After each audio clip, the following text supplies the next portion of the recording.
FTP நேயர்கள் வணக்கம். இன்று நம்முடன் டெல்லியிலிருந்து ஐயா ராஜகோபாலன் அவர்கள் இருக்கிறார். வணக்கம் சார். நமஸ்காரம். நமஸ்காரம் சந்திரன். நமஸ்காரம்.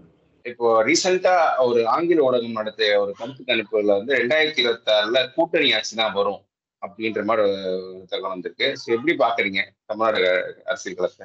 சந்திரன், தங்களுக்கு ஒரு உண்மையை சொல்ல வேண்டும். 1967 வருடத்திலிருந்து 2026 சட்டமன்ற தேர்தல் வரை 12-13 சட்டமன்ற தேர்தல்களை நான் நேரடியாக பத்திரிகை நிருபராக பல அரசியல்வாதிகளுடைய பேச்சுகளை, ஐயா கருணாநிதி, அம்மையார் ஜெயலலிதா, ஐயா எம்ஜிஆர் போன்றவர்களுடைய பக்தவச்சலனுடைய பேச்சுகளை எல்லாம் நான் நேராக ரிப்போர்ட் செய்திருக்கிறேன். இளம் வயதில் என்னுடைய தகப்பனார் சாணக்கியன் என்ற ஒரு பத்திரிகை நடத்தி வந்தார். ஐயா மூதறிஞர் ராஜாஜிக்கு செயலாளராக இருந்தார். என்னுடைய தகப்பனார் தான். இன்று நான் தங்களுடைய தொலைக்காட்சியில் உண்மையை சொல்லி ஆசைப்படுகிறேன். என்னுடைய மரியாதைக்குரிய தகப்பனார் ஜா ராமபத்ரன் அவர்கள் ஐயா பேரறிஞர் அண்ணாதுரை அவர்களுக்கு இல்லத்தில் காஞ்சிபுரம் சென்று சென்னையிலிருந்து மூதறிஞர் ராஜாஜி கொடுத்த சில செய்திகளை எல்லாம் கொடுத்து வந்தார். ஐயா காயிதே மில்லத் அவர்களுடைய இல்லத்திற்கும் சென்றார். என்னுடைய பசுமையாக என்னோட நினைவில் இருக்கிறது.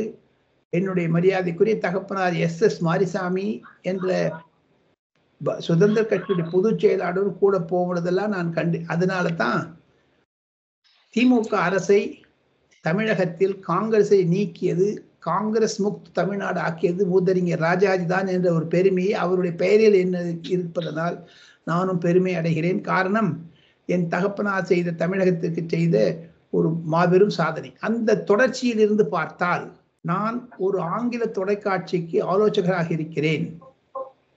அங்கு வரக்கூடிய டேட்டாக்கள் எல்லாம் பார்த்தால் அதையும் தவிர சில முக்கிய கம்பெனிகள், உதாரணத்திற்கு பெரிய பெரிய நிறுவனங்கள், அவர்கள் எல்லாம் நடத்தக்கூடிய கருத்து கணிப்பில் கண்டிப்பாக ஒரு கோர்வையான ஒரு கருத்து நிலவுகிறது. அடுத்த ஆட்சி கூட்டணி ஆட்சியாகத்தான் இருக்கும் தமிழகத்தில் என்று. காரணம், டேட்டா வேண்டாம். பார்த்தீங்கன்னா 2019, 2021, 2024 இந்த 3 டேட்டாக்களையும் பார்த்தால் திமுகவுடைய வாக்கு வங்கி சரிந்திருக்கிறது, அதிமுக வாக்கு வங்கி சரிந்திருக்கிறது. திமுக அதிமுக ரெண்டுத்தையும் சேர்த்து கூட்டி பார்த்தால் 84% ஓட்டேஜ் அவங்க வச்சிருக்காங்க இது வரைக்கும். கருணாநிதி, அம்மையார் ஜெயலலிதா, ஐயா கருணாநிதி மறைந்த பிறகு அவருடைய வாக்கு வங்கி 64-68% குறைஞ்சு போச்சுங்க. இந்த புக்ல நான் நிறைய டிகார்டு வச்சிருக்கேன் வாம்சி. அதுல அந்த ஓட்டு பர்சன்டேஜ் குறைஞ்சிடுச்சுன்னா அது ஒரு பக்கம் வச்சிருங்க. கடந்த 3 மாதத்தில் தமிழகத்தில் 3 முறை மாதம் கருத்து கணிப்பு எடுக்கக்கூடிய ஒரு அமைப்பு, அவர்களுடைய ஸ்டாட்டிஸ்டிக்ஸ் புள்ளி விவரம் எதை குறிக்கிறது என்றால், விஜய் வந்த பிறகு ஒவ்வொரு தொகுதியிலும் 234 தொகுதி உள்பட ஒவ்வொரு தொகுதியிலும் 20,000 முதல் 25,000 வாக்குகள் விஜய்க்கு வந்தால் ஆச்சரியப்படுவதற்கில்லை. அது ஊர்ஜிதப்படுத்தப்பட வேண்டும். சில இடத்துல 9,000 போகும், சில இடத்துல 10,000 வரும், சில இடத்துல 12,000. ஆவரேஜா பாத்தீங்கன்னா 15,000 to 20,000 கட் பண்ணுவார். நாம் தமிழர் கட்சி கண்டிப்பாக ஏற்கனவே ட்ரைட் அண்ட் டெஸ்டட் பார்ட்டி 3 முறை தனியாக சென்றதனால் அவர்களுக்கு என்று இருக்கக்கூடிய வாக்கு வங்கியை பார்த்தால் தமிழகத்தில் அவர்களுக்கு 8% இருக்கிறது. 16,000 ஓட்டு கட் பண்றாங்க. கட்சி பாத்தீங்கன்னா 2 பேருமே சேர்த்துட்டு மினிமம் 16%, மேக்சிமம் 20% வாம்சி. அது 80% இந்த 20% குறைச்சி 20 போச்சுன்னா மீதி 100ல இருந்து 20 போச்சுன்னா மீதி 80 தாங்க. அந்த 80ல 60% தான் திமுக சொன்ன பாருங்க. முதல்ல 64% திமுக அதிமுக 2, மீதி கட்சி 16ல இப்ப பாருங்க, பிஜேபி தனியா போறாங்களா ஒன்னா போறாங்களா தெரியாது. இந்த கூட்டணி எப்படி இருக்கும் தெரியாது. ஒரு ஆசிலேஷன் ஓட்ஸ். இதுல முதல் தனியா வந்தவங்க 4% இருக்காங்க சார். 4 லோக்சபா தேர்தல் 26 லோக்சபா தேர்தல் பார்த்தீங்கன்னா 4% ஓட்டு புது வாக்காளர்கள், முதல் முறையாக 2வது முறையாக வாக்களிப்பவர்கள். இதையெல்லாம் கழித்து பார்த்தால் எனக்கு கிடைக்கக்கூடிய ஒரு சமிக்ஞைகள், இண்டிகேஷன்ஸ், ஸ்டாட்டிஸ்டிக்ஸ், ஆர்டிஃபிஷியல் இன்டெலிஜென்ஸ் மூலமா ப்ரொஜெக்ட் பண்ணி பார்த்தீங்கன்னா தமிழகத்தில் திமுகவிற்கும் அதிமுகவிற்கும் 3 இலக்கு சீட்டு கிடைக்கவே கிடைக்காது. திமுகவிற்கு 85, அதிமுகவிற்கு 76 என்று தான் சொல்லுகிறார்கள். இன்றைய நிலத்தில் தேர்தல் நடந்தால் அது அடுத்த மாசம், அதுக்கு அடுத்த மாசம் வந்து ஏறலாம், இறங்கலாம், குறையலாம், மேல போகலாம். இருந்தாலும் வாக்கு எண்ணிக்கை என்பது திமுகவிற்கு குறைந்து விட்டது. கூட்டணி வைத்தால் தான் திமுக வெற்றி அடைய முடியும் என்று தான் மு.க. ஸ்டாலினுக்கு ஒரு அழுத்தம் என்ன என்று கேட்டால், திருமாவளவன் வெளில போடையாவது பிடிச்சி வச்சுக்கிறாரு. நம்ம எடப்பாடி பழனிசாமி பிடிக்கணும்னு பாக்குற அவங்க நழுவி போயிடுறாங்க. இந்த பின்னணியில் பார்த்தால் தாங்கள் யோசித்து பார்க்கலாம். இன்னும் 400 நாட்கள் இருக்கிறது தமிழக சட்டமன்ற தேர்தலுக்கு. தங்களுடைய அரசியல் அனுபவம், தங்களுடைய நேர்களுடைய அரசியல், நான் சென்ற முறை தங்களுடைய தொலைக்காட்சிகள் காமெண்ட்ஸ் எல்லாம் பார்த்தேன். சில பேர் திட்டுறாங்க, சில பேர் வரவேற்கிறாங்க. ஆனா ஒண்டி இந்த கணிதத்தை, அந்த மேத்தமேட்டிக்கல் கால்குலேஷன், ஸ்டாட்டிஸ்டிக்ஸ், கணிதம், புள்ளி விவரங்களை யாராலும் மறுக்க முடியாது. சந்திரன். ஓகே சார், நீங்க சொல்லிருக்கீங்க அதிமுக 76 சீட்டு தனிச்சே வாங்கணும். அப்ப அதிமுக அது வளர்ச்சி தானே. பாராளுமன்ற தேர்தலில் மோசமான தோல்வி, பாஜக இல்லாம அவங்க ரொம்ப வீக்காக, சட்டமன்ற போன வாட்டி எடுத்துட்டு அதிகமானது. அப்போ பாஜக இல்லாமல் அதிமுக பெட்டர் பெர்ஃபார்ம் பண்ணியிருக்காங்க. யாரும் இல்லைங்கள, பண்ணியிருக்காங்க நிச்சயம். அது வரவேற்கத்தக்கது. ஐயா எடப்பாடி பழனிசாமியினுடைய கட்சிக்கு கூட்டமைப்பா வைத்திருக்கிற ஆளுமை என்பது சால சிறந்தது என்பதுதான் என்னுடைய கருத்துங்க. அது இப்போ 40% இன்க்ரீஸ் ஆனால் ஆகலாம். இப்போ வந்து டோட்டலா பாராளுமன்றத்தில் இருந்த சினாரியோ வந்து தேவர் வாக்குகள் எல்லாம் பன்னீர்செல்வத்துக்கு கிடைக்காத தங்க தமிழ்ச்செல்வன் ஜெயிச்சார் பாருங்க. அந்த மாதிரியான சூழ்நிலைகள் உருவாகலாம். ஆனால் அது மாநில சட்டசபை தேர்தலாக இருப்பதனால் விஜயினுடைய வந்ததில் திமுக வீழ்ச்சி ஏற்படும் என்று சொன்னால், விஜயை முதல்ல ப்ரொஜெக்ட் பண்ணி பார்த்தாங்க அண்ணாமலையும் சீமானையும் உடைக்கிறதுக்கு. திமுக விஜய் வந்து திமுகவுடைய முகமூடியா இருந்தார், மாஸ்கட். ஆனா அவரை சினிமான்னு ஆரம்பிச்சுட்டாரு.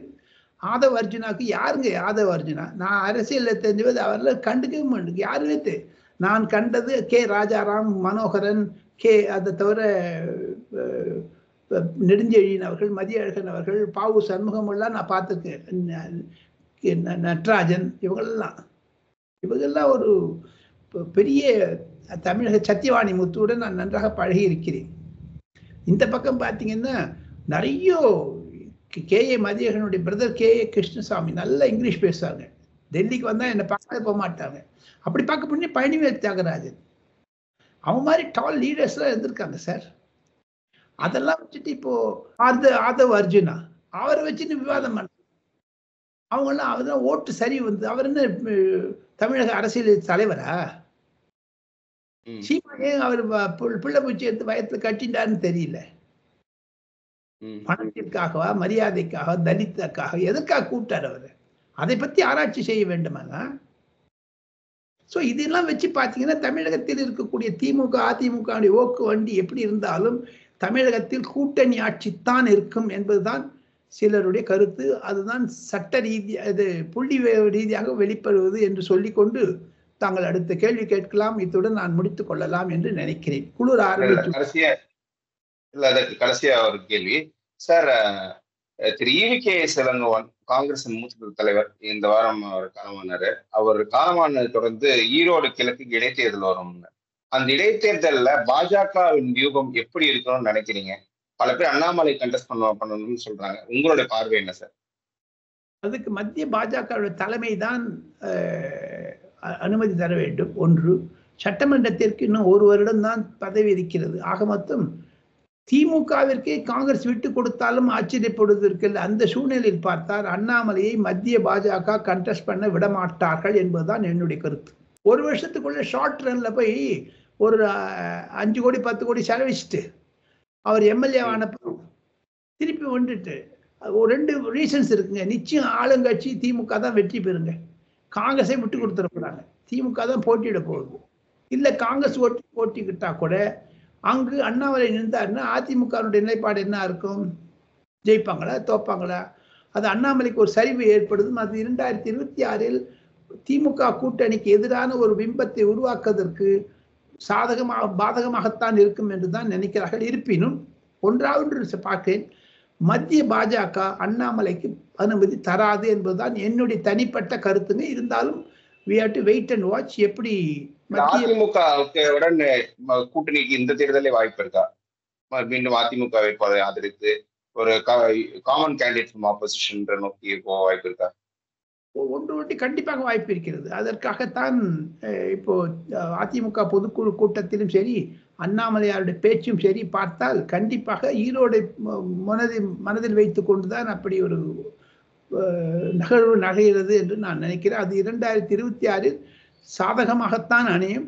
திமுகவிற்கு எதிராக ஒரு அணி அமைக்குமையானால் எப்படி அகில இந்திய அளவில் ராகுல் காந்தி தலைமையில் இந்தியா கூட்டணி என்று வந்ததோ அதே மாதிரி தமிழகத்தில் திமுகவிற்கு எதிராக எடப்பாடி பழனிசாமி தலைமையில் வந்தால் அதற்கான முயற்சி அமித்ஷா செய்வதாக நான் கேள்விப்படுகிறேன். அமித்ஷா செய்வதாக சமீபத்தில் டிடிவி தினகரன் கூட டெல்லியில் வந்திருந்தார். அவரும் அமித்ஷாவை சந்தித்தார். இதெல்லாம் something is moving towards that ஒரு ஸ்டேஜ்னு நினைக்கிறேங்க நான். ஓகே சார், உங்களோட மீண்டும் நெக்ஸ்ட் வந்து கனெக்ட் பண்ணலாம் சார். Thank you sir.